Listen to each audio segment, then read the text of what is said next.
देखिए, उत्तराखंड का देहरादून हो या फिर हरिद्वार, दोनों जगह से आई तस्वीरों ने उत्तराखंड की कानून व्यवस्था पर कई सवाल खड़े कर दिए हैं। लोग पूछ रहे हैं, क्या उत्तराखंड जो है वो पटरी से उतर चुका है? क्या दूसरे राज्यों से आए छात्र जो है उत्तराखंड में सुरक्षित नहीं है? आखिर क्यों नॉर्थ ईस्ट के छात्र की उत्तराखंड में हत्या हुई? देखिए ये रिपोर्ट।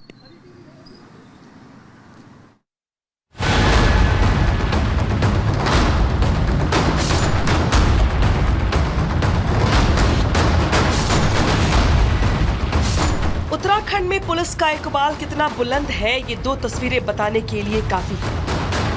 उत्तराखंड की सड़कों पर पुलिस अभिरक्षा में एक गैंगस्टर को मौत के घाट उतार दिया जाता है, तो पूर्वोत्तर के एक छात्र की चाकुओं से गोद कर हत्या कर दी जाती है। सवाल ये है कि क्या उत्तराखंड की कानून व्यवस्था पूरी तरह चरमरा गई? सीसीटीवी में कैद उत्तराखंड की कानून व्यवस्था की पोल खोलती ये तस्वीरें 9 दिसंबर की। देहरादून में त्रिपुरा के MBA छात्र एंजल चकमा पर बदमाशों ने हमला कर दिया। चकमा को एक के बाद एक इतने चाकू मारे गए कि अस्पताल में जिंदगी की जंग चकमा हार गए। हॉस्पिटल में पहुंचते मैं बच्चे को देखा। बच्चे एकदम सीरियस कंडीशन था। इसका एक हाथ एक पैर दाहिने हाथ का वो पैरालाइज हुआ था। वो पीछे बैक साइड में उधर चाकू 2 बार चाकू मारा था। इसी की वजह से दोनों हाथ पैर चल नहीं रहा था। फिर इसका मतलब ये गर्दन में पूरा गर्दन में इधर मारा, उन्होंने पूरा गर्दन को तोड़ दिया। ये सिर पे इधर मारा, पूरा ब्लीडिंग हुआ, बोला बहुत खून गिरा उधर। तो वो पापा मैं मेरे को बचा लो, ये लड़का ने बोला हाँ बेटा मैं आ गया हूँ, आप चिंता मत करो, हम आपको पूरा इलाज कराएंगे, ठीक कराएंगे, ऐसे बोला। एंजल चकमा की किसी से कोई दुश्मनी नहीं थी। नस्लीय भेदभाव में एंजल को मौत के घाट उतार दिया गया। एंजल के पिता ने खुद देश को शर्मसार करने वाला ये खुलासा किया है। वो लड़का ने बोला मेरे को चीनी मोमो मतलब चाइनीज ऐसे गलत व्यवहार बोल देते, गलत बात बोल देते। फिर पहले तो बोला मैं फ़ोन में बात कर रहा था, उसने इग्नोर किया, बोला चलो दे तो बोलने दे, चुप रहा। फिर बाद में नोजी आ गए, ऐसे ज़्यादा ऐसे बोलने लगा, छिड़ने लगा। फिर इतना ही बोला सोता लड़का ने, भैया आप लोग ऐसे क्यों बोल रहे हो, हम भी तो इंडियन है, ऐसे मत बोलो, ये बोला।